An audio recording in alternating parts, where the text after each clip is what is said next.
अध्यक्ष महोदय, बदल आता किती लांब चालवायची नाही ना. खरं तर हा संपूर्ण नाही होते.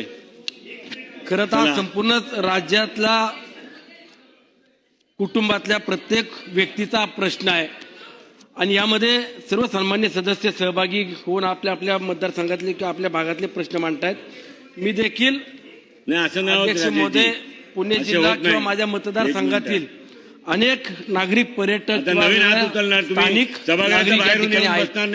आणि विशेष करून नोकरदार वर्ग असेल, सर्वसामान्य कुटुंबातले नागरिक असतील, पर्यटक असतील, अशा देखील नागरिकांच्या जीवाशी खेळण्याचं काम हे वेगवेगळ्या खाद्यपदार्थाच्या माध्यमातून केलं जातं. आणि अध्यक्ष महोदय, मगाशी सन्मान्य सदस्य जितेंद्रजी आव्हाड साहेबांनी उल्लेख केला की जे ह्या खात्याचे मंत्री म्हणून काम पाहतायत ते आदरणीय नरहरी झिरवळ साहेब आणि त्या खात्याचे सेक्रेटरी म्हणून काम पाहणारे तुकारामजी मुंडे साहेब, ह्या दोघांनी एकत्रितपणाने विचार केला आणि चांगलं काम करायचा निर्णय केला.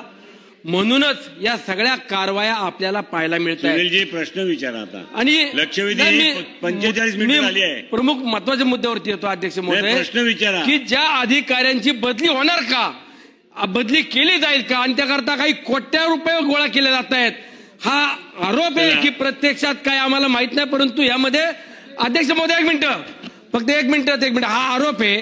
तर माझं म्हणणं एवढंच आहे की आदरणीय सुनित्रा वहिनी आमच्या नेत्या आहेत, आमच्या पक्षाकडे हे खातं आदरणीय मुख्यमंत्री मोदयांनी दिलेले, या खात्याची जबाबदारी जोपर्यंत आमच्या पक्षाकडे आहे तोपर्यंत तुकारामजी मुंडे आमच्या खात्यामध्ये प्रमुख काम करतील हे सांगितलं.